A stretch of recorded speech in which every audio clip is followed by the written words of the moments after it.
Bonjour mes amours! C'est l'épisode 3 de Factuel aujourd'hui et je vais remettre de l'ordre dans ton cerveau. J'ai reçu des questions de votre part et je vais tenter d'y répondre.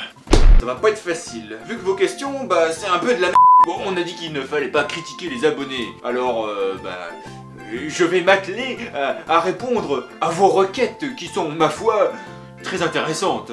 Alors, c'est parti, on commence. Pourquoi dit-on avoir un cheveu sur la langue? Ça pourrait peut-être t'aider à guérir. Bon alors déjà de 1, c'est pas bien de se moquer, en plus c'est même pas vrai, et puis t'es qui pour juger comme ça, hein? C'est pas parce que tu... Attends, ça me dit quelque chose. Arôme, 68 abonnés, vidéo, 7 vidéos en tout. Dernière vidéo, il y a 2 ans. D'où tu te permets de juger? Je vais te retrouver, et je vais... Attends. Bah attends, putain! Oh merde. Bon, plus sérieusement, pour l'origine de l'expression, elle reste inconnue. Mais elle vient du fait que quelque chose gênerait l'élocution. Comme si on avait un feu sur la langue. Ça va mon pote? Alors quoi de neuf? Oh t'as les cheveux sur la langue. Ah mais t'es sérieux de me parler comme ça? Ben ma foi. Oh putain. Oh c'est de suite mieux. Bah je vais te faire un dessin, c'est bon quoi. Pourquoi doit-on travailler? Pour pas finir comme toi. Pourquoi n'y a... Non, ça va, je déconne. Bon, pour répondre à cette question, je vais citer Bernard Stiegler. Parce que l'être humain, c'est un être inachevé. Bon, d'un premier abord, le travail permet de se développer physiquement. Je dois pas beaucoup travailler. Donc le travail permet de se développer physiquement en accomplissant des tâches diverses. Et cela remonte à l'Antiquité. Bien sûr, cela n'avait rien à voir avec le travail qu'on connaît, mais c'est parce que ce dernier résulte d'une évolution. Le travail, c'est la santé. Rien ne fait, c'est la conserver. Le travail, c'est faire quelque chose qui nous apporte quelque chose. Les devoirs à l'école apportent le savoir, la connaissance. Travailler par exemple à l'usine apporte de l'argent. Et travailler à la SNCF... Non, rien oublie.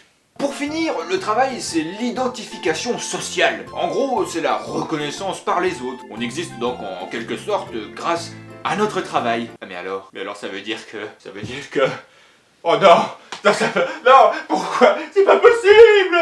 Eh, pourquoi n'y a-t-il pas de prix Nobel en mathématiques? Cordialement.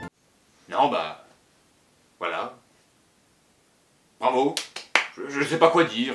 J'ai même été obligé de flouter le commentaire, alors je m'incline. Bravo. Tu peux pas te laisser abattre. Relève-toi, bats-toi. On n'est pas sur History ici. Ici, c'est Factuel. Je m'occupe de ta question juste après. Mais avant ça, je vais m'occuper de toi. Le projet Blair Witch. Piètre film parmi les 5 petites sauces forestières. Toutes fraîches. Putain dégueulasse. Putain. Selon certaines croyances, les corbeaux sont super. Si tu perds ton chemin, voilà, c'est comme ça, c'est pas grave, on s'adapte. C'est quoi ces saloperies? Juste des bûcherons de campagne, je pense. Regardez ce tronc d'arbre. Complètement comme on dit au milieu. Regardez, j'approche de la campagne qui souhaite faire un documentaire sur moi-même dans une médium encore toute fraîche. Vous me direz sûrement, Pipo, c'était vraiment exceptionnel. Cordialement.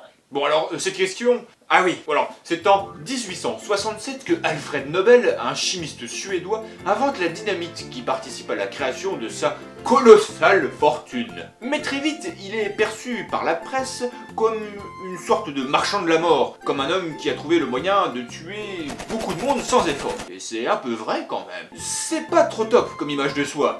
C'est donc certainement pour cette raison qu'il créa le fameux prix à son nom. Prix Nobel. Prix...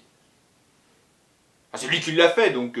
En 1895, il écrit dans son testament qu'il réserve l'essentiel de sa fortune à l'établissement de prix annuels, récompensant les personnes ayant apporté le plus grand bénéfice à l'humanité. Un prix qui ne tient pas compte de la nationalité, du sexe et de l'âge. Et oui, ça existe, ce genre de choses. Ces prix concernent donc 5 domaines. La paix, la littérature, la médecine, la physique et la chimie.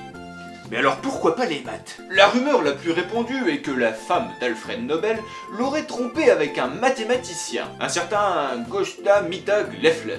Raison pour laquelle il aurait décidé de ne jamais décerner de prix pour cette discipline. Sacré cocu, va.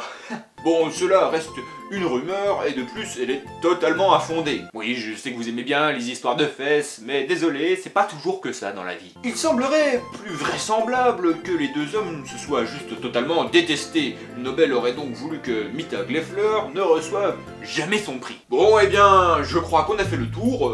Merci pour vos questions et la démonstration de votre amour, ça fait chaud au cœur. L'épisode est déjà assez long comme ça, alors je me dépêche. N'oubliez pas que c'est vous qui faites vivre cette émission, alors posez vos questions pour le prochain épisode. Abonnez-vous à la chaîne et aux réseaux sociaux, et je vous dis à très vite. La bise!